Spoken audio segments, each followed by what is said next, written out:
बड़ी महाराज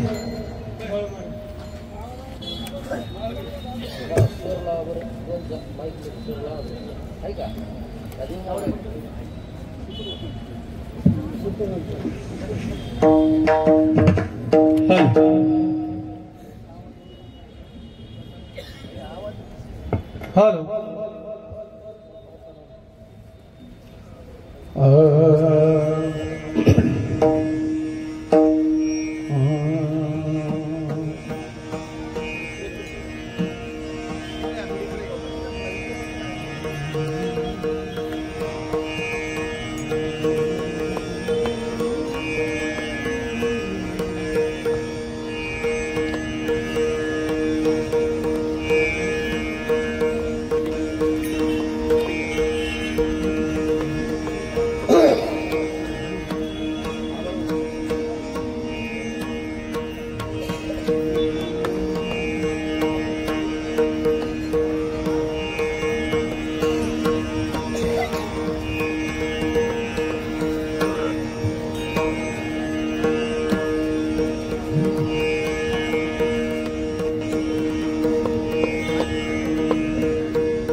हे देह देवा ते कारणे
राहू दे चालू थोडा आवाज कमी कर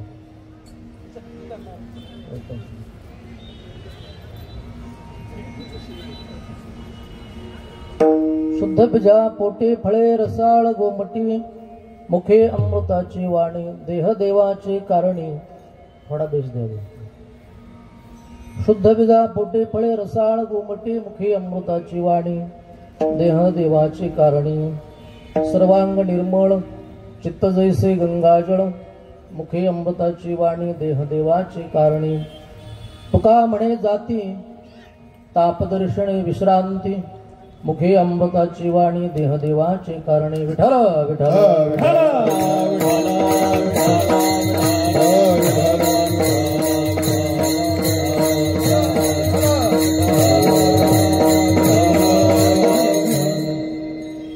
ओम शिवभूषित करा नवनीरदाभा पितांबरा दुर्णबिंब फलाधरोष्ठा पूर्णेन्दु सुंदर मुखादर बिंदु नेत्रात् कृष्णात् परम किमपि तत्त्वमहं न जाने समचरण सरोजं सान्द्रनीलाम्बुदाभं जगन्निहित पाणी मंडलं मंडनाना तरुण तुलसी माला कंधरं कंज नेत्रं सदय धवलहासं विठ्ठलं चिन्तयामि विभुं वेणुनादं चरन्तं दुरन्तं स्वयं लीलया गोपवेशं दधानं गवामुरन्दकानन्दनं चारुहासं परब्रह्मलिङ्गं भजे पांडुरंगं पांडुरंगा करो प्रथम नमन पांडुरंगा करो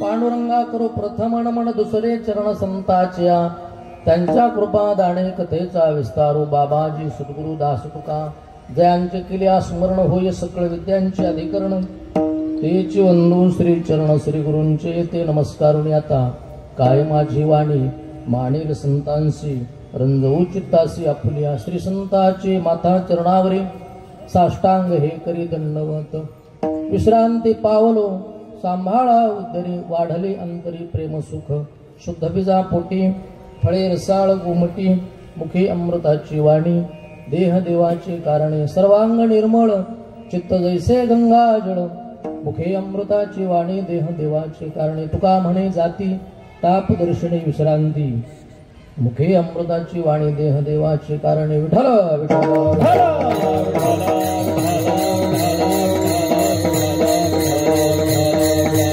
ओम नमो ज्ञानेश्वरा ज्ञानेश्वरा ओम नमो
पावन झालो चराचरी मस्तक हे पायावरी या वारकरी संतांच्या प्राप्त प्रसंगी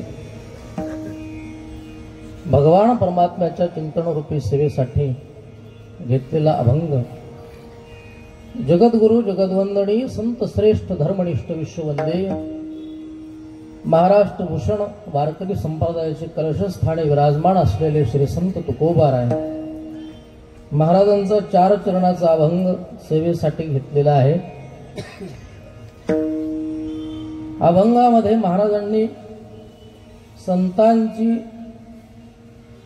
लक्षणात्मक पद्धत किंवा लक्षणात्मक सिद्धांत लक्षणात्मक वर्णन संतांचं या अभंगाच्या द्वारे केलेलं आहे.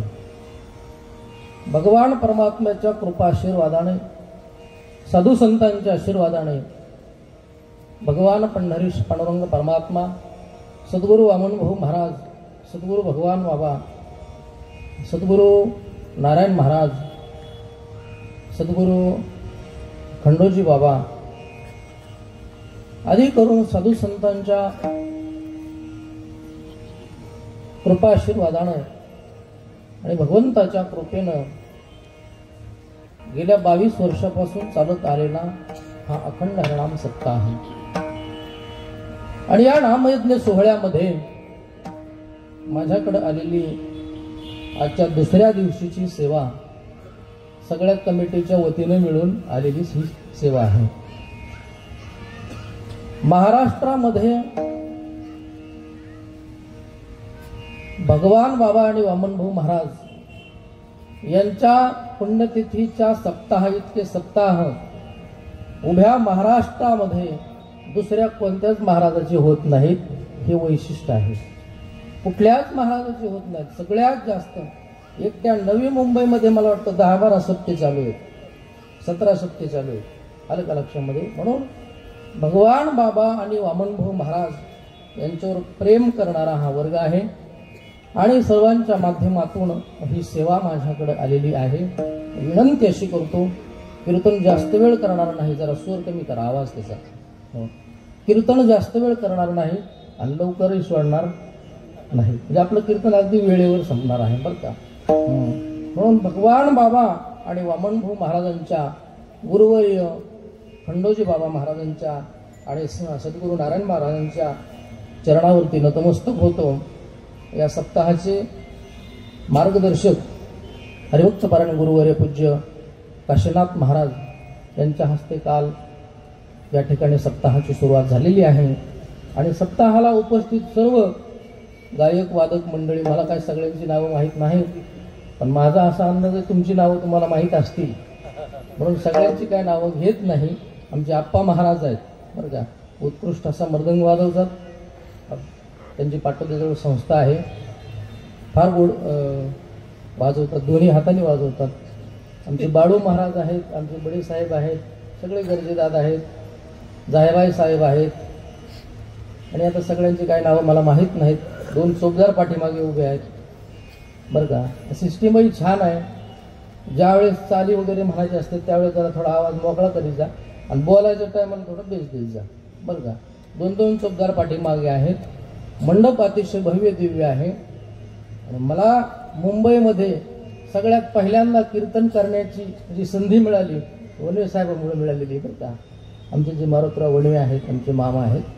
आणि यावेळेस सुद्धा या ठिकाणी आमचे जायबाई साहेब असतील, गरजेदादा असतील, सगळ्यांनी या ठिकाणी मला सेवेची संधी उपलब्ध करून दिली आणि भाऊबाबांची सेवा करण्याचं परमभाग्य माझ्या जीवनामध्ये मला प्राप्त झालेलं आहे. याबद्दल मी भगवंताची शतशः ऋणी आहे. विठाला विठाला.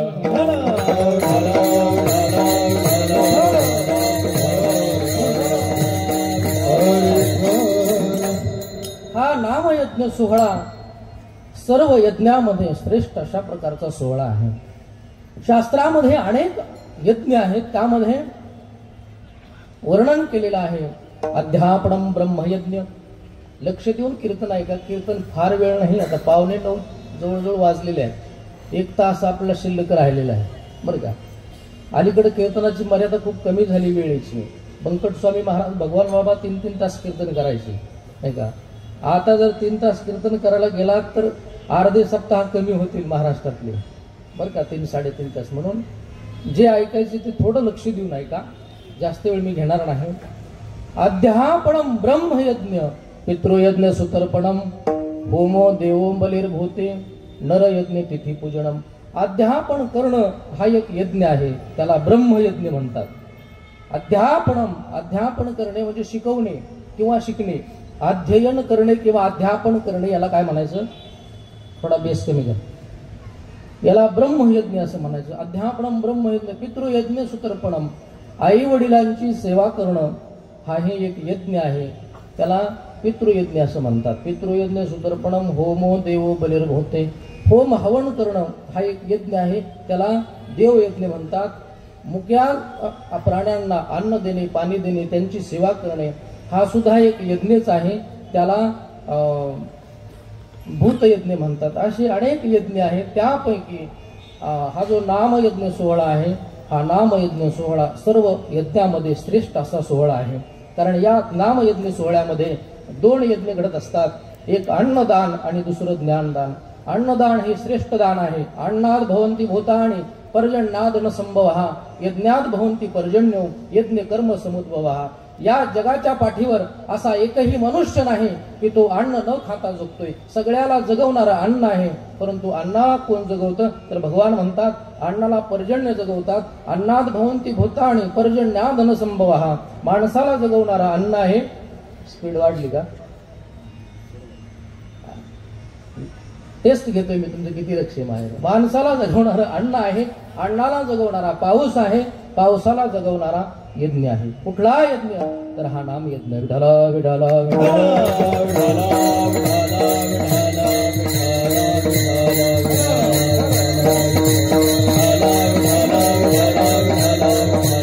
आणि म्हणून हा यज्ञ अशा प्रकारचा श्रेष्ठ यज्ञ आहे. या यज्ञामध्ये 2 यज्ञ आहेत. एक ज्ञानदान आहे, ज्ञानाचं दान आहे. ज्ञानाचं दान जर होत नसेल तर यज्ञ करून फायदा नाही. अन्नदान होत नसेल तर यज्ञ करून काही फायदा नाही. कुठला तरी एखादा जीव तृप्त व्हावा, अन्नानं तृप्त व्हावा, ज्ञानानं तृप्त व्हावा. अन्नानं मनुष्य थोडा वेळ तृप्त राहतो, ज्ञानानं आयुष्यभर तृप्त असतो, त्याला कुठली अपेक्षा नसते. भगवान गीतेमध्ये वर्णन करतात अन्नेन क्षणिकः तृप्ती यावत जीवंतु विद्या. विद्यादान श्रेष्ठ दान आहे. हो, म्हणून हे दोन्ही दान या नामयज्ञ सोहळ्यामध्ये घडत असतात. आणि हे घडून आणण्यासाठी गेल्या 22 वर्षापासून भगवान बाबाची आणि वामनभाऊ महाराजांची आपण पुण्यतिथी करत आहात. हे केवढं मोठं परमभाग्य आणि किती पूर्वजन्माचं पुण्यही म्हणायची तुमची. ही खऱ्या अर्थानं माझा पहिला नमस्कार आणि पहिलं वंदन माझं तुमच्या आईच्या उदराला आहे. पहिलं वंदन की तिनं तुम्हाला हे संस्कार दिले आणि तुम्हाला हे एवढं मोठं कार्य करायचं सुचलं. आपली उपजीविका भागवण्यासाठी गावाकडून माणसं मुंबईला आली, काही पुण्याला आली, अनेक शहरामध्ये गेलेली आहेत माणसं गावाकडची, बरं का.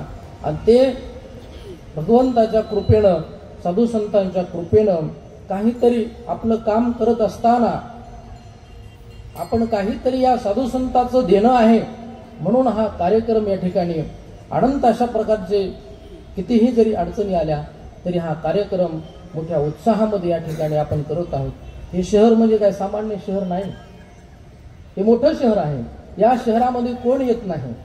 या शहरामध्ये अनेक राज्यातले, अनेक देशातले कुठलेही माणसं येतात. एखादा परदेशातला माणूस जर ह्या रोडने चालला, त्यांनी जर भाऊबाबाच्या सप्ताहाची कमान पाहिली, अरे हे नेमकं काय करायला लागले तिथे, आपण काहीतरी बघावं जाऊ, नेमकं काय करतात, कोण आहेत भगवान बाबा, कोण आहेत वामनभाऊ महाराज, कोण भीमसिंग महाराज आहेत, कोण खंडूबाबा आहेत, हे कुठंतरी त्याला असं वाटावा की सप्ताह म्हणजे काय आहे, हा मंडप म्हणजे नेमका कशासाठी आहे, कुठंतरी त्याला काहीतरी वाटावं की हे नेमकं काय चालू आहे. म्हणून ही एवढ्या मोठ्या शहरामध्ये हे एवढं मोठं कार्य तुम्ही जे उभा केलेलं आहे ते भगवान बाबा आणि वामनभाऊ महाराज तुम्हाला इतकी शक्ती देऊत की हे जोपर्यंत तुम्ही आहेत तोपर्यंत हे बंद पडणार नाही. आणि ही जी शक्ती मिळालेली आहे ही आपल्या आईपासून मिळालेली आहे आणि वडिलापासून मिळाले. विठ्ठल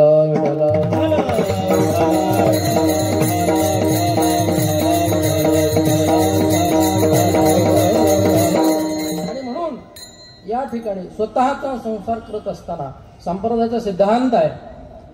वारकरी संप्रदायामध्ये अनेक अशी संत आहेत, महात्मे आहेत, महंत आहेत, महंत नाही म्हणता येणार, संत महात्मे आहेत की त्यांनी संसार केला, नाही केला असं नाही.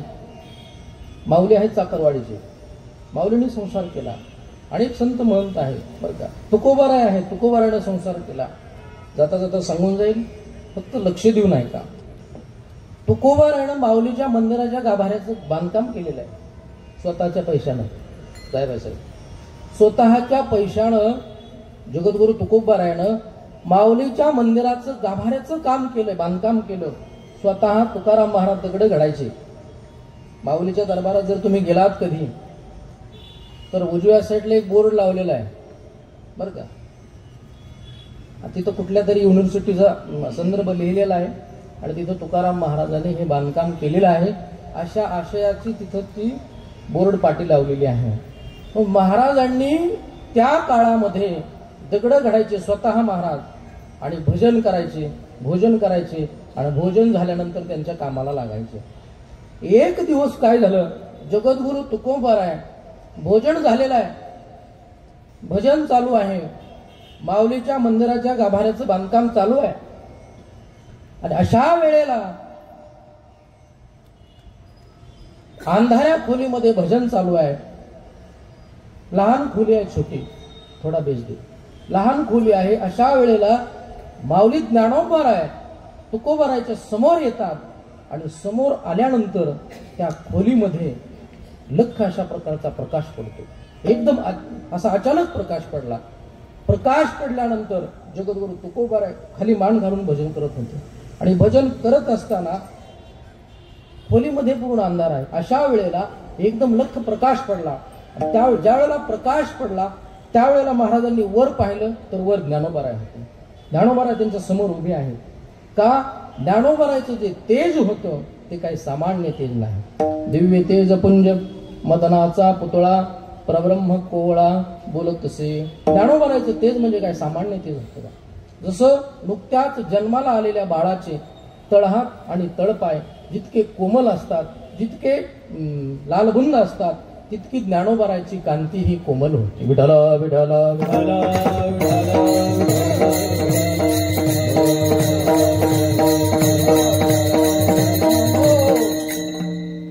ज्ञानोबारायचं जसं सूर्य उगवण्याच्या वेळेला जसा तो प्रकाशमान होतो किंवा मावळतीला चाललेला सूर्य क्षितिजावरचा जसा लालबुंद पृथ्वीच्या पोटामध्ये तो गोळा जो असतो ना सूर्याचा लालबुंद अशा प्रकारचा गोळा त्या पृथ्वीमध्ये हळवार जातो नाही का. इतका दिव्य देह ज्ञानोबारायचा होता, तितकी कांती त्यांची दिव्य होती. मन गेले विलया ब्रह्मानंदा माझारी तेने सांडेली माया तेजेली कंथा काया. मन गेले विलया ब्रह्मानंदा माझारी. माऊली ज्ञानोबाराय म्हणजे काही सामान्य विभूती नाही. त्यावेळेला जगद्गुरु तुकोबाराय ज्ञानोबारायला म्हणतात, माऊली तुम्ही या खोलीमध्ये अचानक. त्यावेळेला माऊली म्हणतात, महाराज काय सुंदर भजन करता हो तुम्ही, किती गोड भजन करता, किती सुंदर भजन करता. तुकोबारायला माहीत होतं हे कोण आहेत, बोलणारे कोण आहेत, ज्ञानोबाराय आहेत. आणि भजन कोण करताय? स्वतः तुकोबाराय भजन करतायत आणि तुकोबारायला माऊली म्हणतात, महाराज किती गोड भजन करता, किती सुंदर भजन करता. आता ज्ञानोबारायचा जो अधिकार आहे तो अधिकार जगद्गुरु तुकोबारायपेक्षा मोठा आहे. कारण तुकोबाराय नंतरचे आणि ज्ञानोबाराय अगोदरचे आहेत. विठ्ठल विठ्ठल विठ्ठल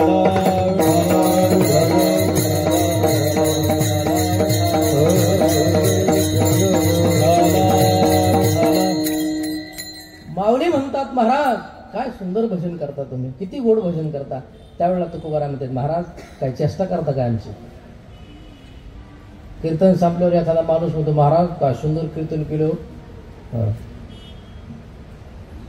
त्याच्या बोलण्याकडे बारकाईने पाहायचं, नेमका हा बोलतोय कसा, बरं का, आलं का लक्षात.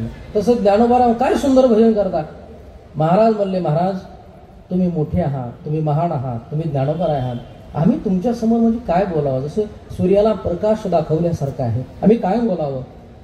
मज पामर आहे काय थोरपण,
काय थोरपण पायीचे वाहन पायी.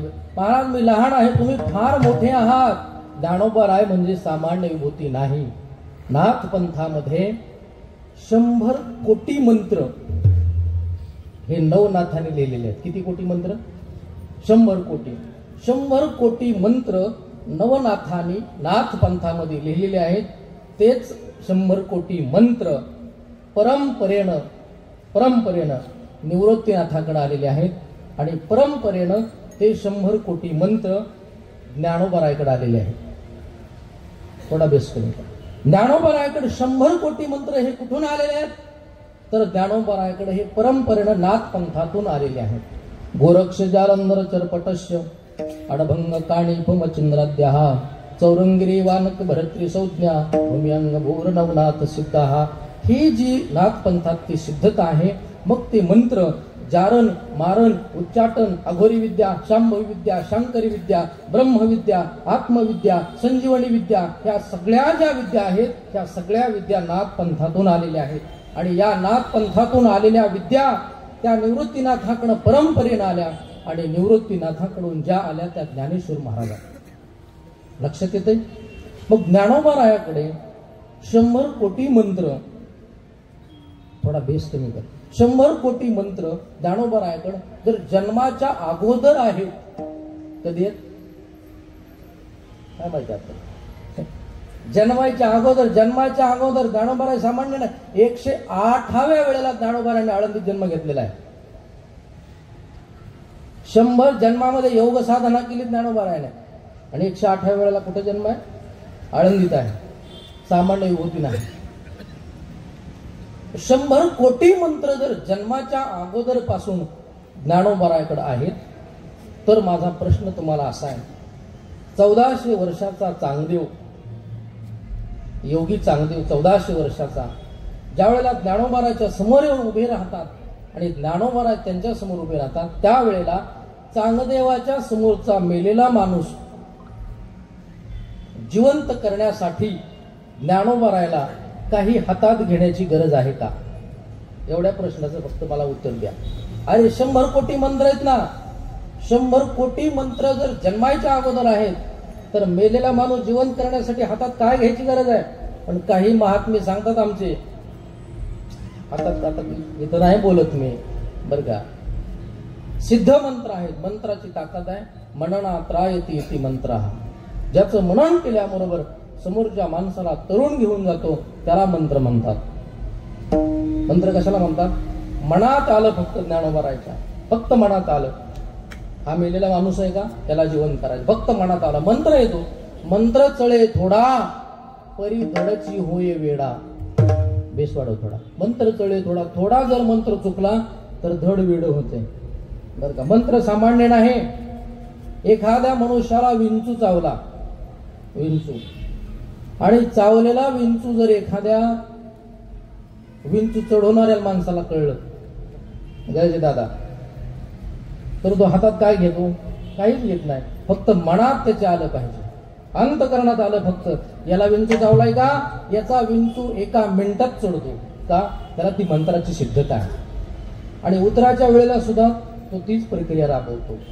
म्हणून मंत्र असा आहे, मनामध्ये जे चिंतन केलेलं आहे, अंतकरणात जे चिंतन केलंय, मननात रायते ती मंत्र. हा मनन केल्याबरोबर समोर लगेच प्रक्रिया चालू झाली पाहिजे, याला मंत्र म्हणतात. तसं ज्ञानोबा महाराज म्हणतात, हा मनुष्य मेलेला आहे का, याला जिवंत करायचंय, फक्त मनात आलं.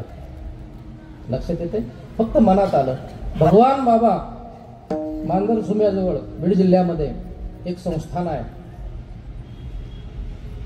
आदिनाथ आप्पा महाराजांचं.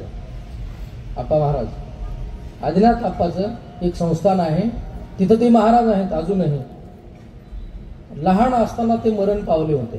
तिथे भगवान बाबा गेले, आणि भगवान बाबा गेल्यानंतर महाराजांनी ते पाहिलं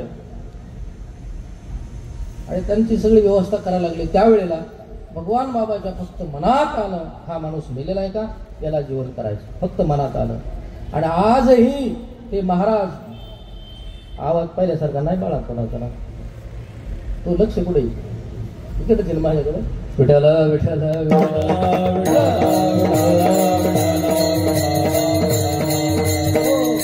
आजही भगवान बाबांनी जिवंत केलेली ती जी महाराज आहे, मांजर सुम्याच्या अलीकडच एक 700-800 मीटरवर त्या ठिकाणी आदिनाथ आप्पा म्हणून आजही जिवंत आहे. तुम्हाला पाहायला मिळतील बघा, तुम्ही कधी गेलात तर तिकडे जा. त्या महात्म्याला भगवान बाबांना जिवंत केलेलं आहे. जिवंत, मेलेला माणूस जिवंत केलेला आहे, फक्त मनात आलं आणि प्रक्रिया पुढे चालू झाली. तसं माझा सांगायचा मुद्दा हा आहे की ज्ञानोबाराकडे ही जी सगळी सिद्धी आलेली आहे ही नाथ पंथातून आलेली आहे.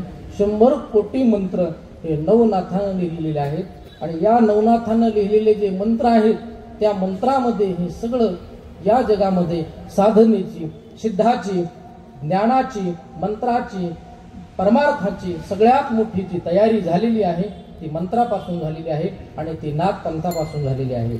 आपण जो उभा गंध लावतो ना, हा जो उभा गंध आहे आपला, उभ्या गंधावाल्याचा मायबाप हा आडवा गंध आहे. कोण आहे? उभ्या गंधावाल्याचा मायबाप कोण आहे? आडवा गंध आहे. परमार्थाची जी उत्पत्ती झाली, वारकरी संप्रदायाची जी काही निर्मिती झालेली आहे ती नाथ पंथापासून आहे. विठाला विठाला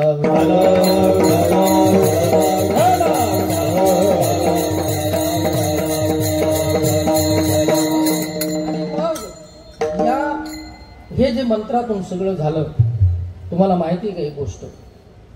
मच्छिंद्रनाथ महाराजांनी मंत्र दिला गोरक्षनाथ महाराजाला. लक्ष देऊन आहे का बरं?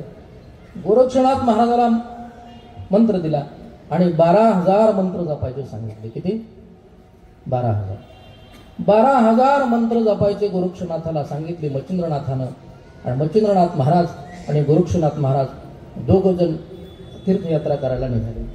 तीर्थयात्रा चालू आहे. तीर्थयात्रा चालू असताना एका गावामध्ये त्यांचा मुक्काम झाला, आणि मुक्काम झाल्यानंतर दुसऱ्या दिवशी सकाळी मच्छिंद्रनाथ महाराज एका मंदिरात बसले आणि गोरक्षनाथ महाराज गावाच्या भोवताली फिरायला लागले. महाराज कीर्तनाला गेल्यानंतर एखाद्याच्या घरी थांबतात. महाराजाबरोबरची जी माणसं असतात सगळ्या गल्ली फिरून येतात. ते सगळ्या गल्ल्या कुठंतरी नातं काढतील, कुठंतरी काहीतरी काढतील, कुठंतरी नाही का.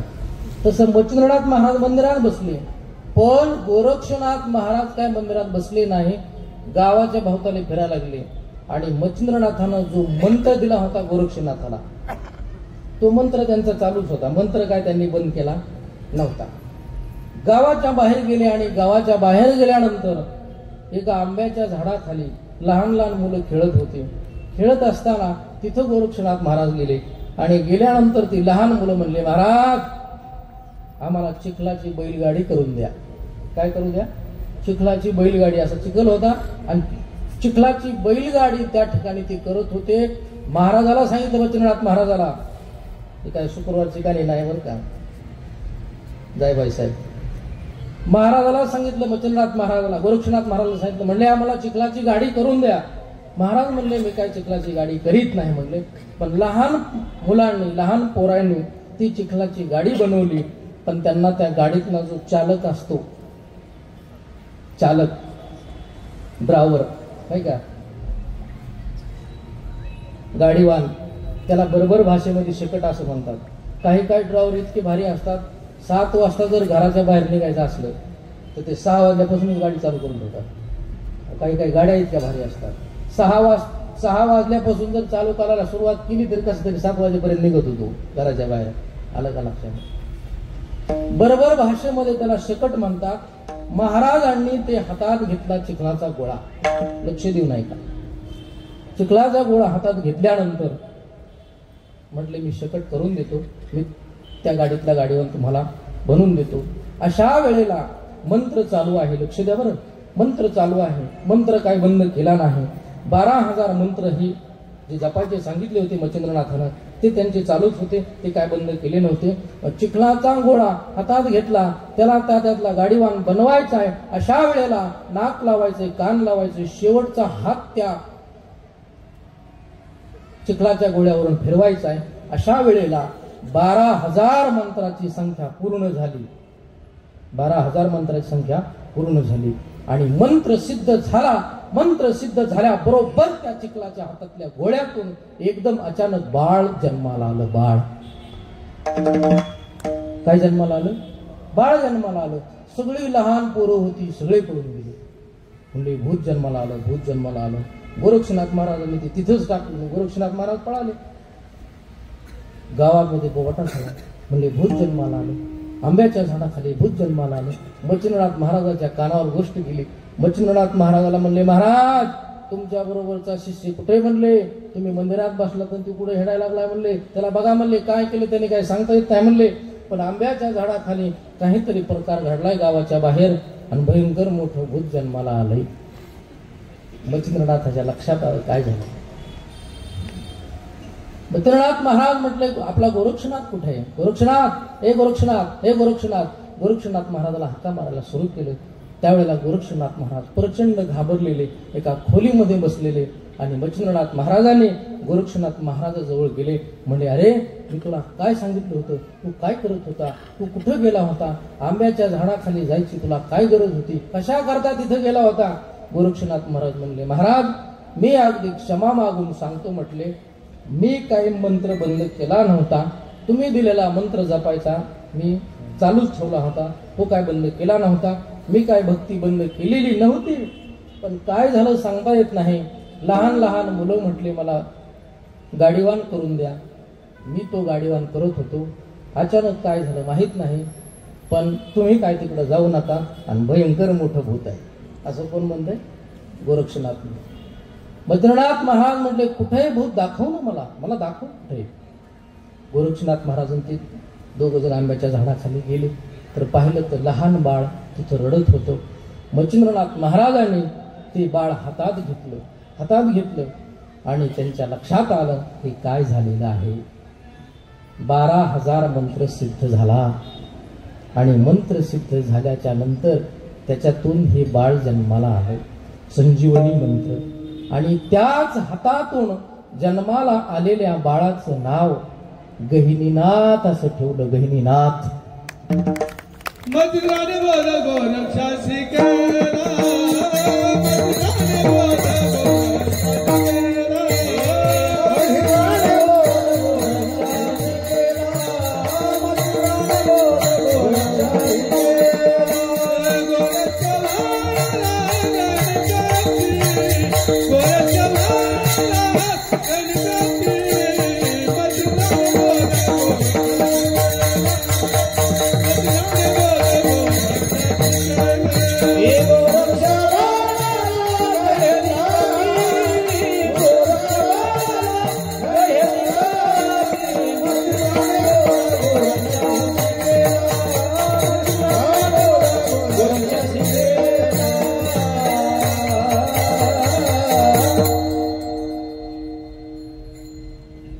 हातातून जन्माला आलेल्या बाळाचं नाव काय ठेवलं बडे महाराज? हा, गहिनीनाथ ठेवलं. आणि ते गहिनीनाथ महाराज वारकरी संप्रदायाचे मूळ बीज ठरले, मूळ बीज. म्हणून वारकरी संप्रदाय जन्माला कसा आला, त्याचा स्त्रोत नाथ पंथातून कसा आहे, याच्यासाठी मला एक स्वतंत्र कीर्तन करावं लागेल बरं का. पण आता तशी आज्ञा मला भाऊबाबाची नाही.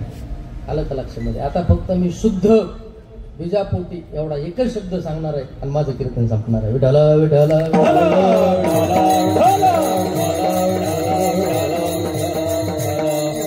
आणि मग 12व्या शतकामध्ये ज्या वेळेला ज्ञानोबाराय होते, त्यावेळेला ही सगळी नवनाथ मंडळी ज्ञानोबाराला भेटत होती. 6व्या शतकामध्ये त्यांनी त्यांचं अवतार कार्य सुरू केलं आणि शके 1710 मध्ये या सगळ्या नाथांना समाध्या घेतल्या. त्यापैकी मच्छिंद्रनाथ महाराज जे आहेत, त्या मच्छिंद्रनाथाची समाधी बीड जिल्ह्यामध्ये आष्टी तालुक्यामध्ये सावरगाव नावाचं गाव आहे, तिथं मच्छिंद्रनाथ महाराजाची समाधी आहे. रेवणनाथाची समाधी सांगली किंवा सातारा या दोन्ही जिल्ह्यापैकी विट्याला रेवणनाथ महाराजाची समाधी, सातारा जिल्ह्यामध्ये विटा आहे, त्या विट्याला रेवणनाथ महाराजाची समाधी आहे. मीननाथाची समाधी नगर जिल्ह्यामध्ये मिरवली बाबाचा पहाड आहे, तिथं मीननाथाची समाधी आहे. काणिपनाथाची समाधी मढीला आहे पाथर्डी तालुक्यात. जालिंद्रनाथाची समाधी शिरूर तालुक्यामध्ये रायमाव जवळ येवलवाडीला त्यांची समाधी आहे बरं का. आणि राजा भरोत्रीनाथ जे आहेत, त्यांनी काय समाधी घेतली नाही, ते डायरेक्ट पाताळात गेले. कुठे गेले? डायरेक्ट पाताळात. परभणी जिल्ह्यामध्ये हरंगुळ नावाचं गाव आहे, त्या गावामध्ये श्रावण शुद्ध पंचमीच्या दिवशी राजा भरत्रीनाथ नागाच्या रूपानं बाहेर येतात आणि सगळ्यांना दर्शन देतात. आजही म्हणून या 7 नाथानं समाध्या घेतल्या, 3 नाथानं मात्र समाध्या घेतल्या नाही. चौरंगी, चरपटी, अडभंगी तीर्थयात्रा करिता ती अद्याप वरी. चौरंगीनाथ, चरपटीनाथ आणि अडभंगीनाथ हे तिन्ही नाथ मंडळी अजून सुद्धा माणसाच्या वेशामध्ये तीर्थयात्रा करतात. ज्यांना नाथ पंथाचा साक्षात्कार आहे, ज्यांना नाथ पंथाची जी उपासना करतात, त्यांना या ठिकाणी तो साक्षात्कार होऊ शकतो, त्यांना ते दर्शन देऊ शकतात. आमचे बडे महाराजांच्या घरी सुद्धा नाथाचं फार मोठं स्थान आहे बरं का. म्हणून ही सगळ्या नाथ मंडळी आहेत. मढीचे जे काणिपनाथ आहेत, काणिपनाथ हा मूळ ब्रह्मदेवाचा अवतार. आता कोणता नाथ कुणाच्या रूपात जन्माला आला हे तुम्हाला आज सांगणार नाही मी. आलं का लक्षामध्ये? विठ्ठल विठ्ठल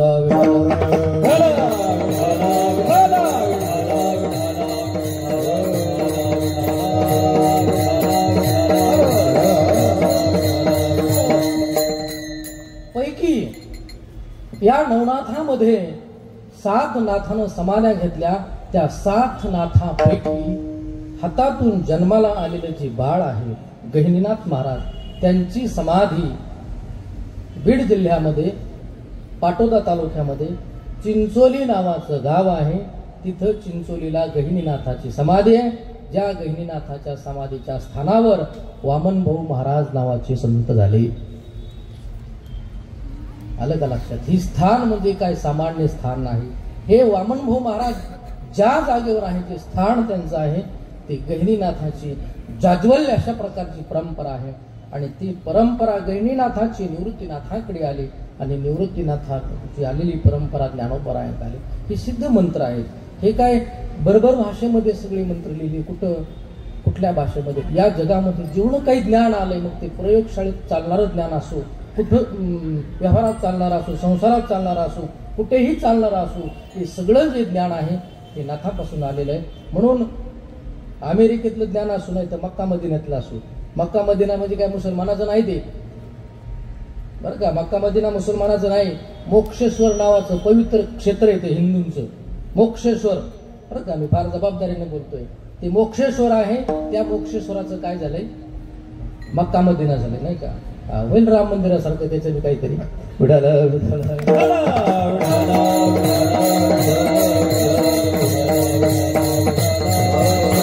आणि म्हणून या सर्व महात्म्यांनी या नाथानं अनेक प्रकारचे सिद्ध पुरुष तयार केले. त्या सिद्ध पुरुषापैकी भगवान बाबा आणि वामनभाऊ महाराज हे एक आहेत, जे काही सिद्ध पुरुष तयार केले. त्या सगळ्या नाथानं 84 सिद्ध तयार केले. किती? कुणी 10 सिद्ध केले, कुणी 5 सिद्ध केले. जसे आपल्याकडं शिक्षक शाळेमध्ये शिकवल्याच्या नंतर हा माझा विद्यार्थी, तो माझा विद्यार्थी, 89च्या बॅचचा आहे, हा 92च्या बॅचचा आहे, हा माझा विद्यार्थी, हे जसे शिक्षकांनी विद्यार्थी तयार केले तसं गुरुनी शिष्य तयार केले. तसं नाथाने 84 सिद्ध पुरुष निर्माण केले, 84 सिद्ध तयार केले. आणि या सगळ्या 84 सिद्धाला आपा महाराज राहण्याची जागा या जगाच्या पाठीवर जर कुठे असेल तर ती एकमेव आहे आळंदी. 84 सिद्धा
84 सिद्धा सिद्ध भेटी मिळा हा सुख सोहळा स्वर्गी नाही. म्हणून या नाथानं हे सगळे सिद्ध पुरुष तयार केलेले आहेत. त्यापैकी वामनभू महाराज एक सिद्ध पुरुष आहेत आणि भगवान बाबा एक सिद्ध पुरुष आहेत. आणि म्हणून हे बीज अशा प्रकारचं वारकरी संप्रदायाचं जे बीज आहे ते शुद्ध अशा प्रकारचं बीज आहे. नव्हे नव्हे ते संतांच्या पदस्पर्शानं शुद्ध झालेलं आहे. विठाला विठाला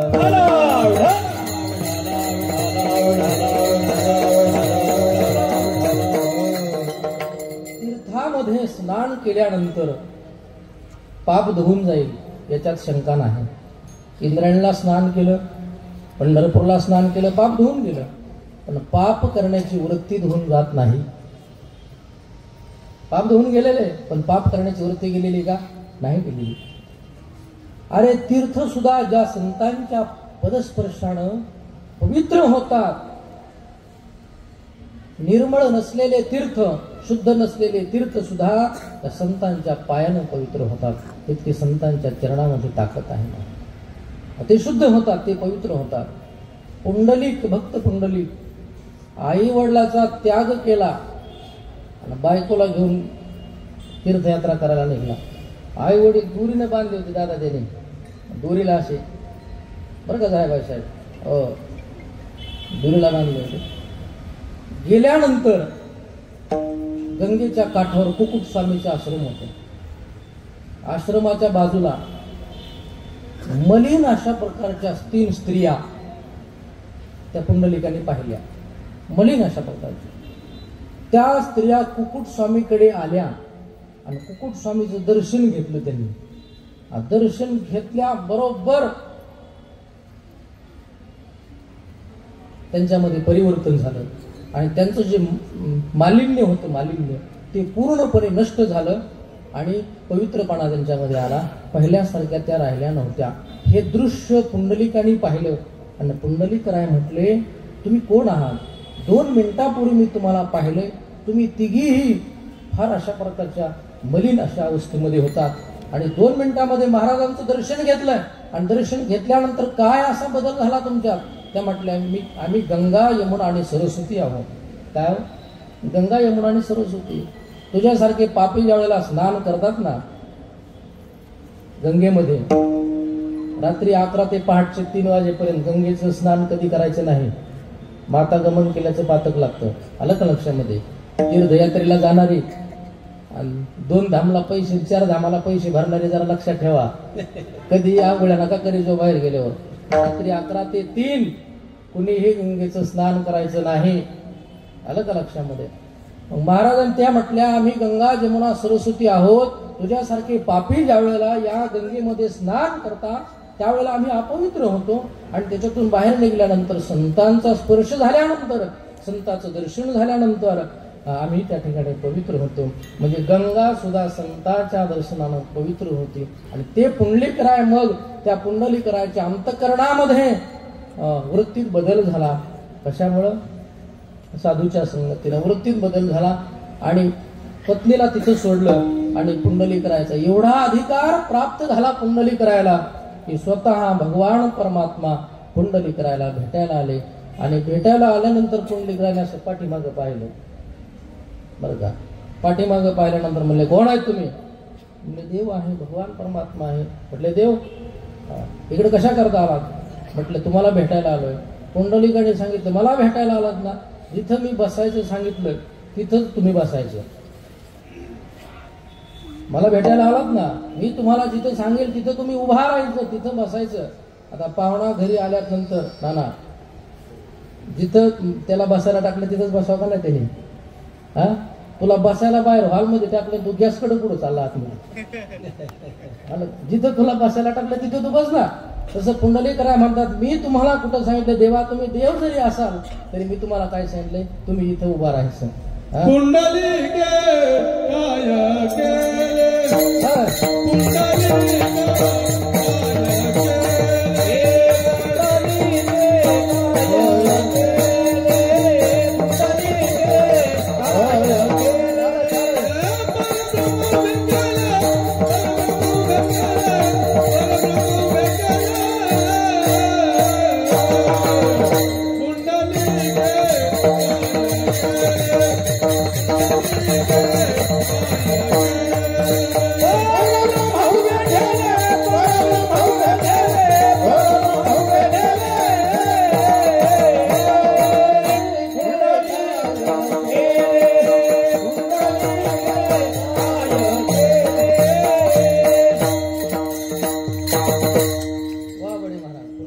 काय आणि स्वतः भगवान परमात्मा जिथं उभा राहायचं सांगितलं तिथं मात्र योगी 28 विटेवरी उभा वा मांगे रखुमाय दिसदिल शोभा. योगी 28 विटेवरी उभा, योगी 28 विटेवरी उभा. कीर्तन संपल्यावर आवाज वाढवतो. वामांग रखुमाय दिसदिव्य शोभा पुंडलिकाचे वेठी परब्रह्म आली गा. महाराज म्हणतात पुंडलिकाची म्हणजे तीर्थ सुद्धा ज्या संतांच्या ठिकाणी त्या संतांच्या ठिकाणी इतकी शुद्धता आहे, इतकं पावित्र्य आहे, इतके संत पवित्र आहेत की त्या संतांच्या चरणाच्या धुळीनं तीर्थ सुद्धा पवित्र होतात. आलं का लक्षामध्ये? आपल्यासारखे काही पापी स्नान करतात ना, तुमच्या आमच्यासारखे, त्या ठिकाणी स्नान केल्यानंतर ती जी नदी आहे, ते जे तीर्थक्षेत्र आहे ते मलिन होतं आणि संतांचे चरण तिथं लागल्यानंतर ते मात्र त्या ठिकाणी पवित्र होतं. इतका पवित्र परमार्थ आणि हा जो वारकरी संप्रदाय आहे ना, हे शुद्धतेचं प्रतीक आहे, हे पावित्र्याचं प्रतीक आहे. आणि याच पवित्र आणि शुद्ध बीजाच्या माध्यमातून ही संत निर्माण झाली, ही संत जन्माला आली. भगवान बाबा वामन भाऊ महाराज ही महाराष्ट्राला लागलेली रसाळ आणि गोमटी फळं आहे. शुद्ध बीजा महाराष्ट्राला लागलेली म्हणा शुद्ध बीजा पोटी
शुद्ध बीज ज्या त्यावेळेला होतं पिकलिया सेंद कडूपण गेले तैसे महाग गेले पांडुरंग गेले. शेंदाड जर पिकलं ना त्यातला आतला कडवटपणा निघून जातो आणि बाहेरच्या कातडीचा रंग बदलतो. आणि कातडीचा ज्या वेळेला रंग बदलतो त्यावेळेला खऱ्या अर्थानं परमार्थाची चमक त्याच्या चेहऱ्यावर असते बरं का. काही काही माणसं किती माईक जवळ असू द्या, हातामध्ये टाळा असू द्या, रकमा देऊन सुद्धा भजन होत नाही. जटायूच्या अंगाला जखमा होते तरी भजन चालू होतं बरं का. हो, रक्ताची धार लागली होती तरी सुद्धा नाही का भजन चालू होतं. म्हणून शुद्ध बीजा पोटे फळे रसाळ गुमटी मुखे अमृताची वाणी देह देवाची. कारण हे बीज अशा प्रकारचं इतकं शुद्ध आहे ना, इतकं पवित्र आहे. संत स्वतः पवित्र आहेत आणि दुसऱ्यालाही पवित्र करतात. संत स्वतः शुद्ध आहेत आणि दुसऱ्याला शुद्ध करतात. पावित्र्य हे एवढं सोपं नाही बरं का. शुद्धता ही एवढी सोपी नाही. अंतःकरणाचे जे या शरीराचे जे 4 भाग आहेत, मन बुद्धी चित्त अहंकार, हे सुप्त शरीर आहे, ते डोळ्यानं दिसत नाही. पृथ्वी आप तेज वायू आणि आकाश पंचमहाभूताचं शरीर निर्माण झालेलं आहे, हे डोळ्यानं दिसतं आपल्याला. हाडं जी आहेत शरीरातली हे पृथ्वी तत्व आहे. श्वास जो आहे ते वायू तत्व आहे. रक्त जे आहे हे जल तत्व आहे. आणि जी पोकळी असते ना शरीरामध्ये, हातामध्ये आणि शरीरामध्ये जी काही पोकळी असते ती पोकळी ज्याला आकाश तत्व म्हणायचे. अशा पंचमहाभूतापासून हे डोळ्यानं दिसणारं शरीर निर्माण झालंय. पण याच्या आतमध्ये जे चौघा आहेत ना ते फार विचित्र आहेत. मन बुद्धी चित्त आणि अहंकार हे डोळ्यानं दिसत नाहीत. तुम्ही शरीरानं कीर्तनात आहात पण मनानं तुम्ही घरी असाल काही सांगता येत नाही. याच्यातले 50 ते 60% माणसं आता मनानं सध्या दुसरीकडे आहेत. 60% आलं का लक्षामध्ये? किती टक्के? 60% माणसं मनानं दुसरीकडे आहेत आणि शरीरानं कीर्तनात आहेत. मन दिसत नाही, बुद्धी दिसत नाही, चित्त दिसत नाही, अहंकार दिसत नाही. मग हे शुद्ध करायचंय, शरीर शुद्ध करायचंय, शरीर मन शुद्ध करायचंय. त्यासाठी हे बाह्यांगानं शुद्ध करून चालणार नाही. मन बुद्धी चित्त अहंकार हे जी चौघं आहेत हे पहिले अगोदर निर्मळ करावं लागते. भक्ती क्षेत्रातला पहिला टप्पा आहे हे अगोदर निर्मळ करणं आणि दुसरा टप्पा आहे भगवान परमात्म्याला प्राप्त करणं. विठ्ठल विठ्ठल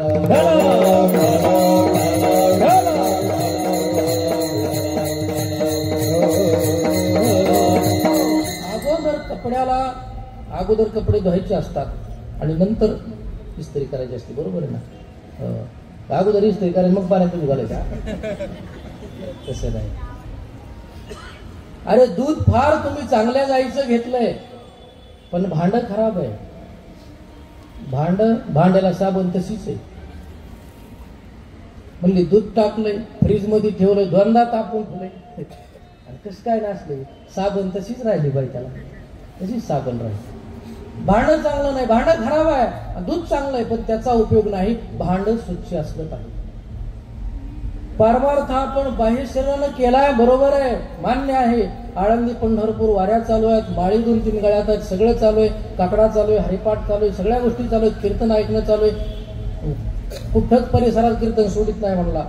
हो, सप्त्यात जर कीर्तन नसलं, सप्ताह जर नसला, टीव्हीतलं सुद्धा सोडित नाही म्हणला. जातो, सगळं आहे. परंतु अंतःकरण ज्या वेळेला जोपर्यंत त्या परमात्म्याकडे लागत नाही तोपर्यंत ते शुद्ध होणार नाही. बाहेर कितीही शुद्ध करा ते शुद्ध होणार नाही. जसं चहा असतो, चहा कपामध्ये ओतला आणि कपाच्या खालून बशी असते. कप पूर्णपणे भरल्याच्या नंतर बशीकडे तो आपोआप जाईल ना. हा, बोला ना, आपले काय भांडण आहे का? भांडायला नाही. कप पूर्णपणे भरल्यानंतर महाराज तो बशीकडे जाईल का नाही? जाईल ना, आपोआप जाईल ना, जाईल ना. पण बशा असल्या तर जाईल, खाली बशी नसल्यावर कशा जाईल. खेड्यामध्ये आहेत बशा, शहरामध्ये आता बशा जवळजवळ आता संपल्या. कप एकटाच राहिला बिचारा, ब्रह्मचारी झाला तो, नाही का. पण गरीबा घरी जाण्याचा ज्या वेळेला योग येतो त्यावेळेला उसनवार आणलेली साखर ती माऊली मोठीनं चहामध्ये टाकते. ज्या वेळेला पाहुण्यांना प्यायला देते त्यावेळेला कप तर भरतोच भरतो, पण बशी सुद्धा पूर्णपणे भरून राहते. ही श्रीमंती आहे गरीबा घरची. या देशात गरीब कोण श्रीमंत कोण ठरवणं सोपं नाही. ज्याच्या दारचं माणूस खंडत नाही समजायचं तो, आणि ज्याच्याकडे मनुष्य जाऊ शकत नाही, अगदी त्याची जाण्याची वेळ आली तरी सुद्धा. आलं का लक्षामध्ये. तर सांगायचा भाग असा आहे की असाच आहे. विठाला त्याच्याकडे जाऊ शकत नाही, त्याची जाण्याची वेळ जवळ आली तरी सुद्धा त्याच्याकडे कोणी जात नाही. कारण त्याचा व्यवहार फार वेगळा असतो. तो घरी आलेल्या माणसाला सुरुवातच अशी करतो, तुम्ही चहा घेऊन आला असाल. चहा ऐकू येते ना पाठीमागं, चहा घेऊन आला असाल. आलेल्या माणसाला वाटतं याला चहा घेऊन यायचा होता काय बाहेरून येताना, पण आल्याला जरा हुशार होता बरं का. तो मला चहा घ्यायला काय हरकत नाही म्हणला, आमच्या बाळू महाराज सांगत होता. चहा घ्यायला हरकत नाही म्हणला, पोहे होईपर्यंत चहा घेऊ म्हणा. अरे चहा पाजण्याची इच्छा नाही तिची, आणि तुम्ही पोहे होईपर्यंत चहा म्हणला. तुम्ही पोहे खाणार का, स्वयंपाकाला टाइम असेलच ना. अरे जेवण सुद्धा करणार नाही, जेवलो तर मला इथं झोपच यायची नाही. अशा माणसाच्या घरी जर तुम्ही चहा सांगितला ठेवायला तर गरीबा घरची मोठीनं साखर टाकून का जाय बाई हा नाही. अरे त्याची चहा पाजण्याची इच्छा नाही, तिथं मोठीने साखर, तिथं चमचा असतो. अनेक चमचे असतात, पण ते चमचे आता इथं सांगत नाही मी.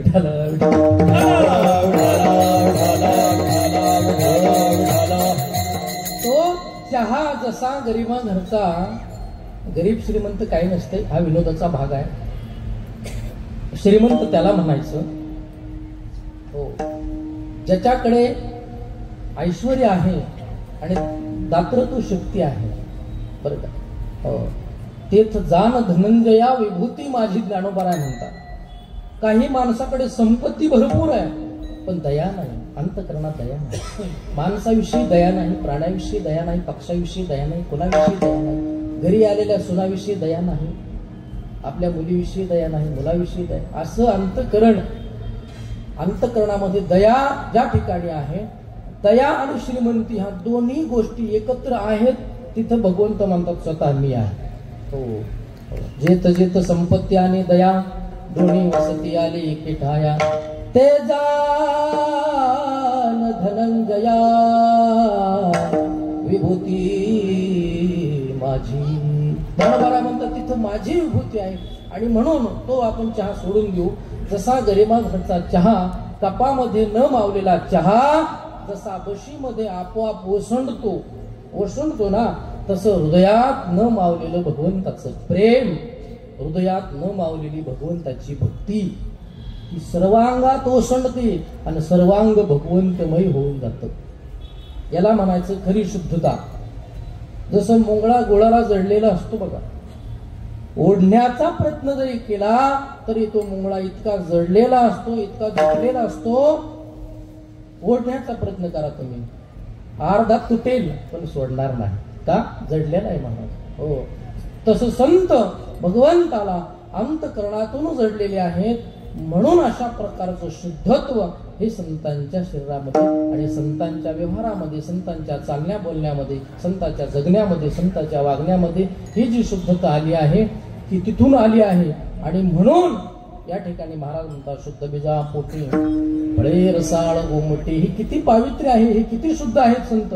आणि एकदा का संत शुद्ध आणि पवित्र झाले ना, तर त्यांना या ठिकाणी जशी आपण माणसं आहोत बरं का, माणसं आणि संत नव्हती जगा माणसाच्या सारखी. पाषाण म्हणून लिंगा समुद्र नदी नव्हे पैगा, संत नव्हती जगा माणसा.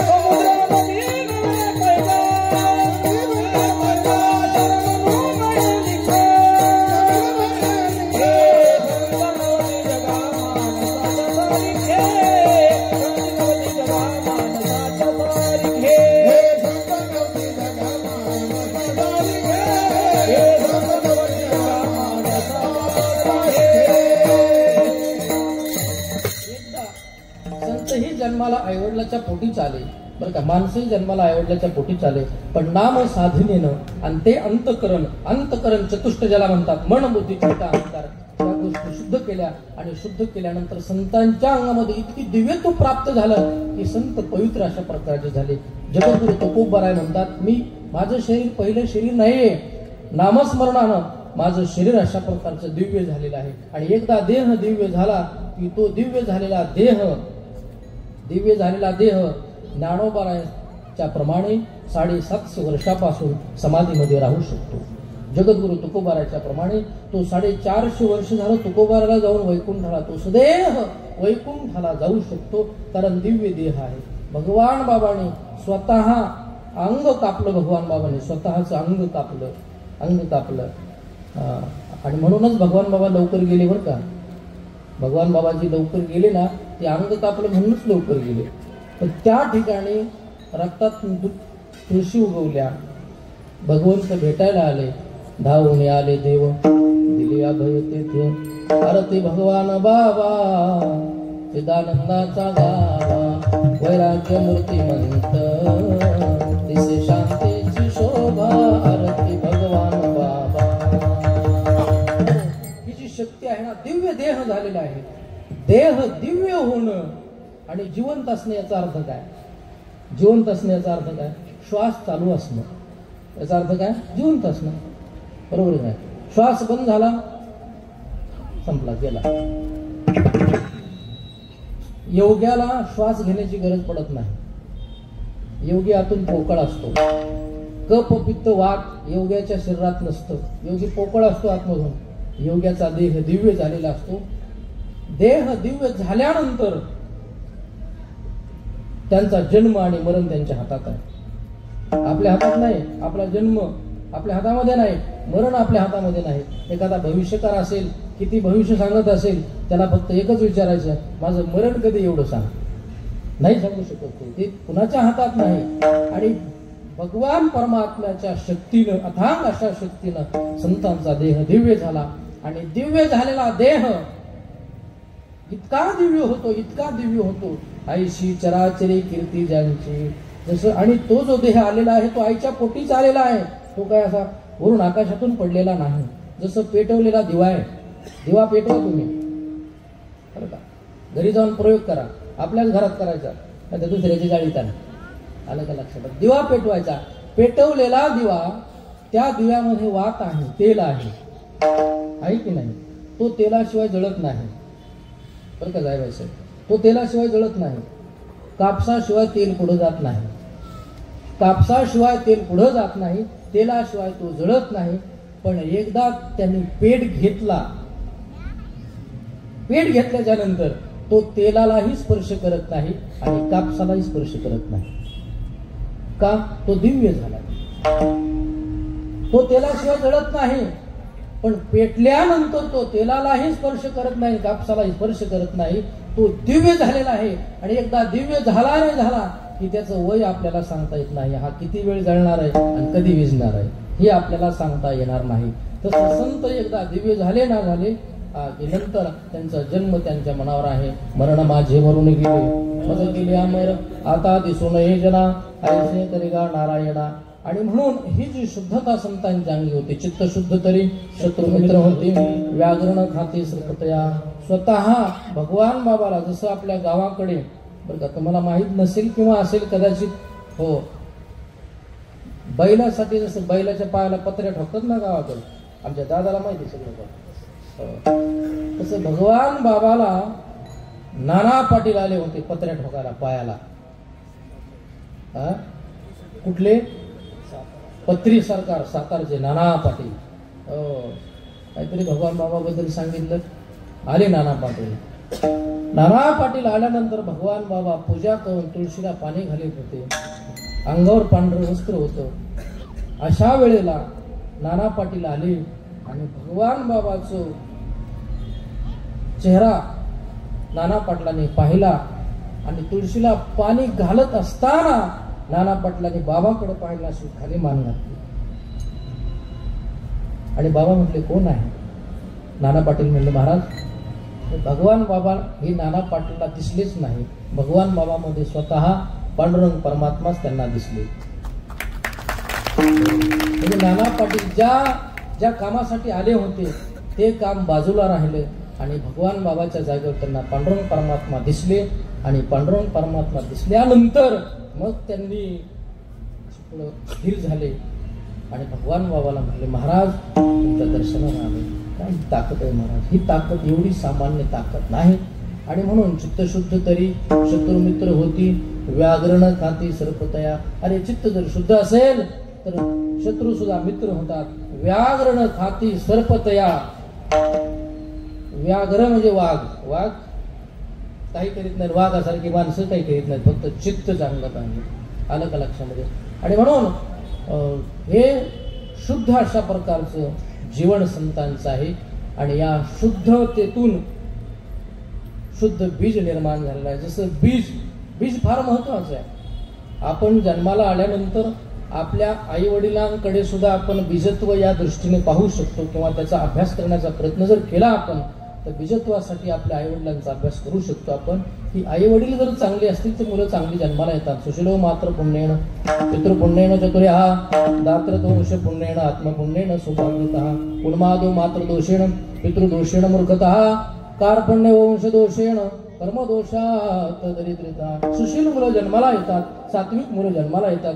आईची पुण्य असते. सुशीलो मात्र पुण्येन पितृपुण्येन चतुर्या दात्र दोष पुण्येन. तसं भगवान बाबा आणि वामनभाऊ महाराज यांच्या मातेची कूस पवित्र आहे. म्हणून त्यांच्यापेक्षा त्यांच्या मातेच्या उदराला माझा पहिला नमस्कार आहे. त्यांची ही कूस पवित्र आहे. म्हणून अशी महात्म्य त्या ठिकाणी निर्माण झाली. शुद्ध बीजापोटी फळे रसाळ गोमटी. बीज फार महत्वाचं आहे. आणि बीज जर शुद्ध नसेल तर पीक चांगलं येणार नाही. भूमीचे मार्दव सांगे कोंबाची लवलव नानाचार गौरव सुकुली नाचे. माऊली ज्ञानोबा म्हणतात, अरे भूमी जसा कोंब आहे त्या कोंबावरून कळतं ही भूमी कशी आहे. भूमीचे मार्दव सांगे कोंबाची लवलव. म्हणून अगोदर भूमी स्वच्छ करणं महत्वाचं आहे, नंतर पेरणी करावं लागते नाही का आपा महाराज. अगोदर तण काढायचं आणि नंतर पेरायचं असंच असतं ना दादा. एका बाजारानं तण काढलं नाही आणि 5,000 रुपये किलोचं बी पेरलं सोयाबीनचं. पेरल्यानंतर त्या तणाची आणि त्या बियाची रात्रीच भेट झाली खाली रानात शेतात. बी खाली वरून तण. ते तण म्हणतात जे हरे म्हणले कुठून आला, लांबून आलो म्हणला, बीडून आलो. कशासाठी, मला माझ्या मालकानं इथं उगवण्यासाठी पेरले. तण म्हणतो तुला इथं उगवायचंय का म्हणला हा. तुला जर उगवायचं असेल म्हटला तर माझ्या पाठीमागून 4 दिवसांनी यावं लागेल. कोण म्हणतंय, तण म्हणते बाळू महाराज झोपले काय, उभ्या पडताना खाली. तण म्हणतं अरे तुला जर उगवायचं असेल तर माझ्या पाठीमागून 4 दिवसांनी यावं लागेल. बी म्हणतं तू काय येडा झाला काय, मला 5,000 रुपये किलो आणले, 25 लाखाच्या गाडीत आणले आणि तू आधी उगवायचं मी पाठीमागून यायचं. तर म्हणतो तू कसल्या गाडीतून येऊ म्हणला. अरे 22 वर्ष माझी गेलीत म्हणला या मंडळात. तू मला कशाला शान पाडू शकतो, तू आज आला म्हणला, तू मला कशाला सांगतो म्हणला. तुझा मालक म्हणला काही सांगू तेवढं, तू कसल्या गाडीत येऊ म्हणला. मी जी 4 महिन्याची म्हणला उन्हाळ्यात जे उन्हात बसलोय म्हणला की तुला उगून द्यासाठी बसलोय का म्हणला. पण तुम्हाला माझा मालक हुशार आहे, फार तरबेज आहे, ते सांगूच नको म्हणला. त्याच्या आज्यापासून ह्याच वावरात आहे म्हणला. मालकाचं नको सांगू, ते जसं पेरून जातं म्हणला तसं काढायलाच मागा येते, मध्ये ते काय येत नाही. म्हणून ते मला सांगू नको. तसं लक्षात ठेवा. आपण परमार्थ आता सुरू केलाय, पण वर्षानुवर्ष आणि अनेक जन्मापासून हे जे तण आपल्या आतमध्ये आहे ना, काम क्रोध लोभ मद मत्सर अहंकार असूया बुद्धी द्वेष बुद्धी, किती हे तण आहे. ते तण म्हणतो तू किती परमार्थ तुझा कर, अगोदर पुढे मीच जाणार. अगोदर पुढे कोण जाणार, मी. म्हणजे एवढं सोपं नाहीये ते, इतकं सामान्य नाही ते. काल्याचं कीर्तन संपलं आणि काल्याचं कीर्तन संपल्यानंतर पंगत बसली. आता पंगत देणारा कोणीतरी असतोच का नाही. तो काय वाढपी आणत नाही, तो काय स्वतः वाढीत नाही. कुणीतरी वाढपी लावलेला असतं, कुणीतरी वाढीतच असतं, कुणीतरी खातच असतं. तो काही स्वतः वाढीत नाही, पण पंगत एकाची, पंगत मंडळाची, सप्ताह मंडळानं घातला, बुंदी केली, सगळे माणसं जेवायला बसले आणि तुला वाढायचं सांगितलं.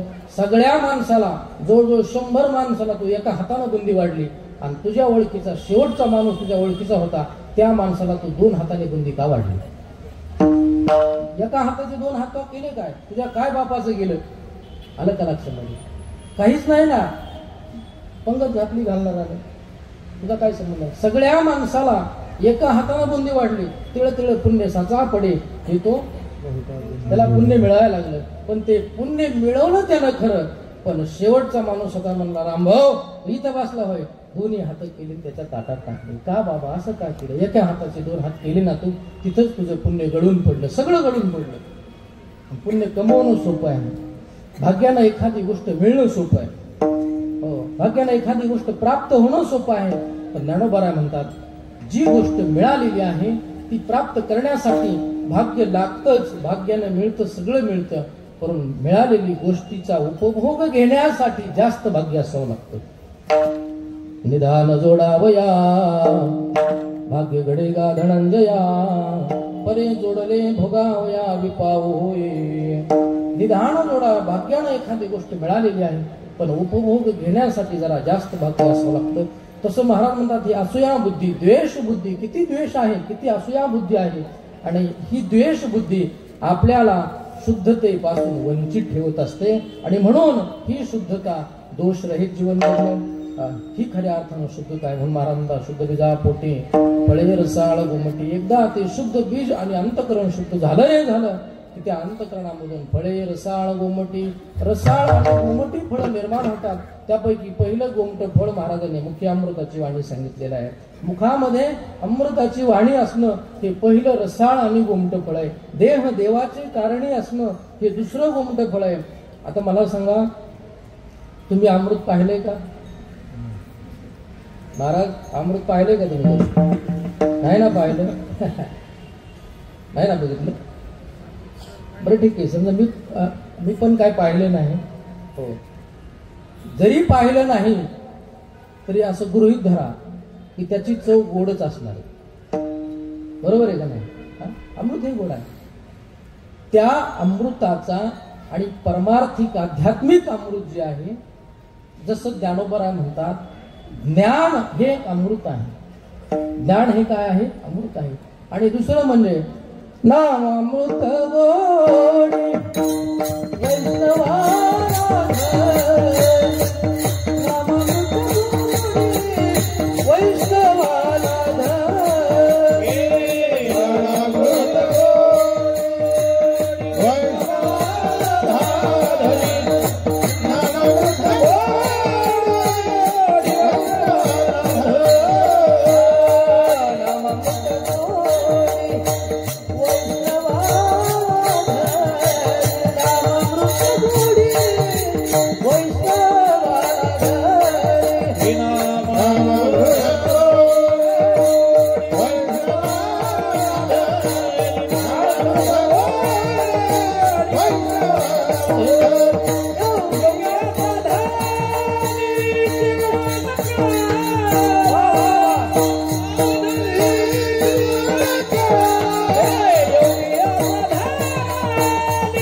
नामामृत गोडे वैष्णवाला धरे योगिया साधने जीवना कळा हरी मुखे म्हणा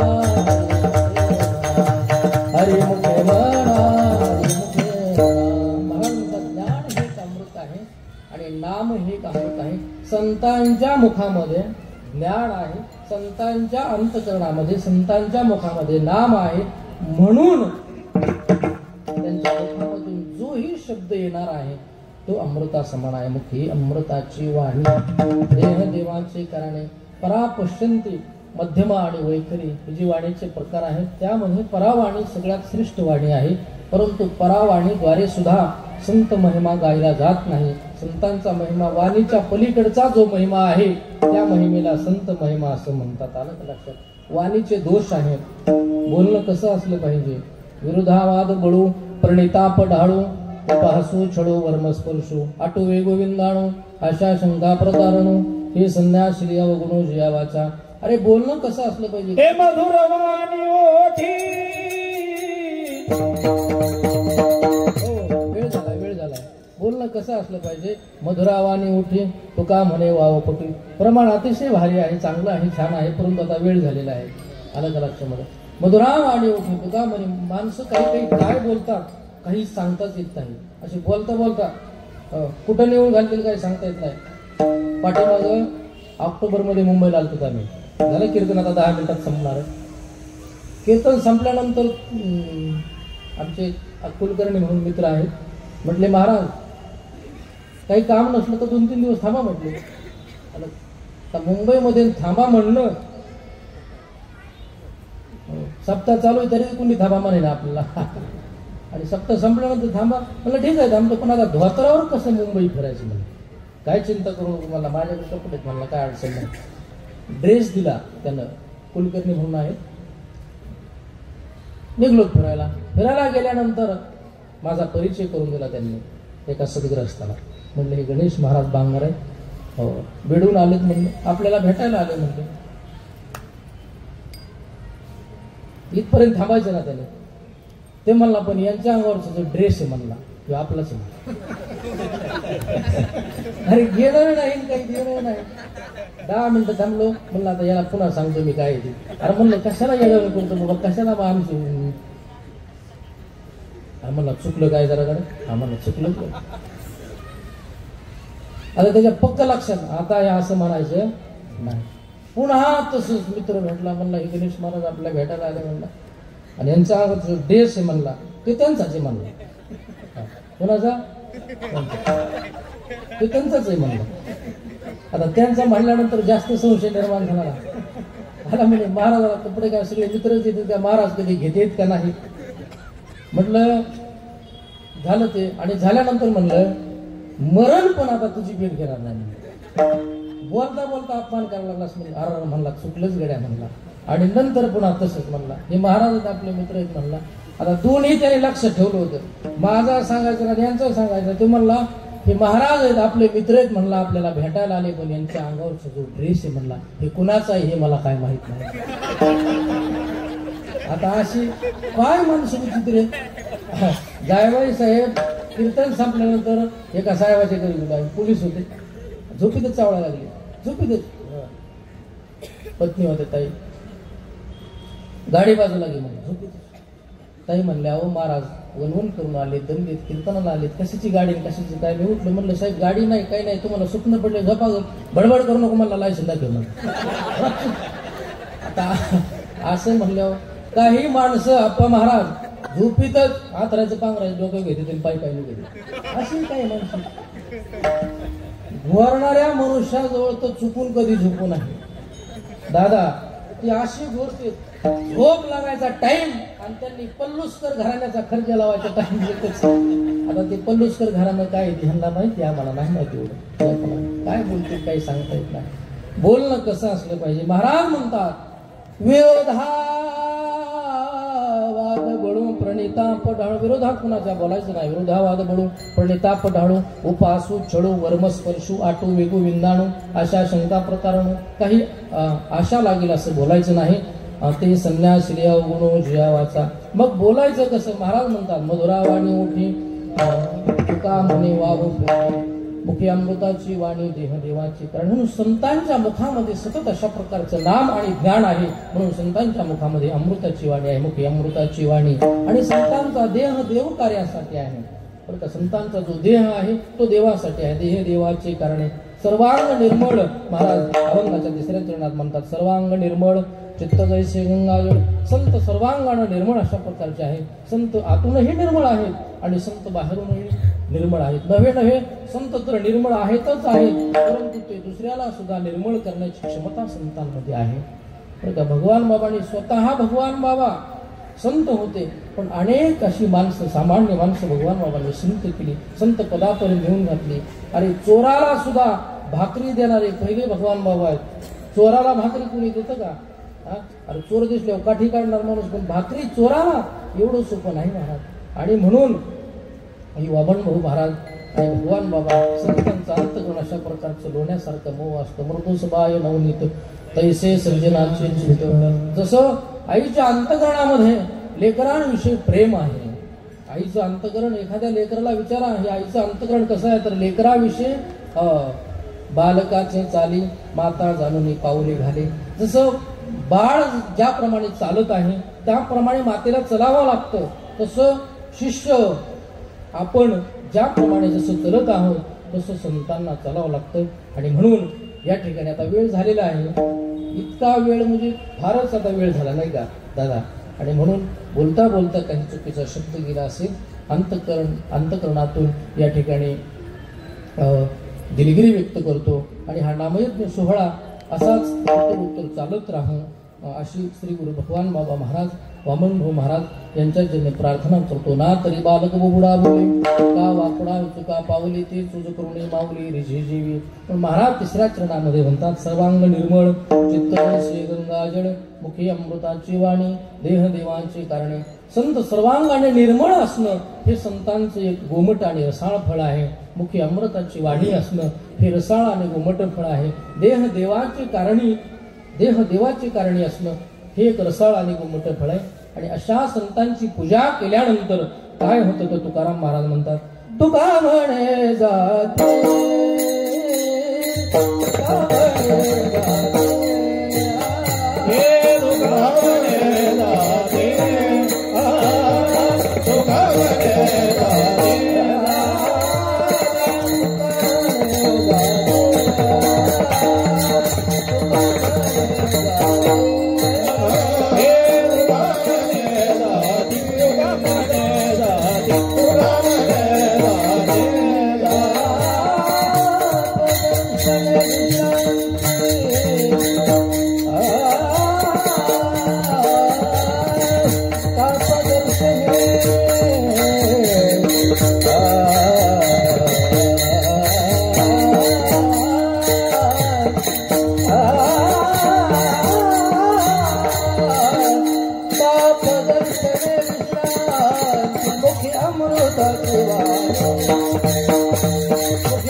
सर्वांग निर्मळ चित्त जैसे गंगाजळ मुखे अमृताची वाणी देह देवाचे कारण या संतांच्या दर्शनानं पाप ताप दैन्य जाय उठाउठी झाली या भेटी हरिदासाची. आणि म्हणून महाराज शेवटच्या चरणामध्ये म्हणतात विश्रांती मासा असतो मासा 200 रुपये किलोचं तूप 500 रुपये किलोचं तूप आणि 20 रुपये किलो पाणी आहे. किलो किंवा लिटर 20 रुपये लिटर पाणी आहे आणि 500 रुपये लिटर तूप आहे. माशाला जर विचारलं तुला समाधान पाण्यात आहे का 500 रुपये किलोच्या तुपात आहे, मासा काय सांगेल दादा पाण्यात समाधान. अरे पाण्याची किंमत कमी आहे तुपाची जास्त आहे, पण माशाला समाधान पाण्यातच आहे तुपामध्ये नाही. तसं जीवाला समाधान हे खऱ्या अर्थानं परमार्थामध्ये आहे आणि संत दर्शनामध्ये आहे. पक्षाला जर पंख नसतील तर त्याचं जीवन हे आधार शून्य आहे. तारुण्यामध्ये स्त्रीचे जर पती गेले वारले तर तिचं जीवन हे आधार शून्य आहे. तसं मनुष्याच्या जीवनामध्ये पुण्य जर नसेल पुण्याचा साठा जर नसेल तर त्याचं जीवन हे आधार शून्य आहे. पुण्य म्हणजे भरपूर अशा प्रकारचा मोठा आधार असतो आलं का लक्षामध्ये. आणि ते पुण्य जर कुठे मिळत असेल तर ते संतांच्या तुका म्हणे जाती ताप दर्शने विश्रांती मुखे अमृताची वाणी देह देवाचे कारणे विठोबा रखो भगवान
माऊली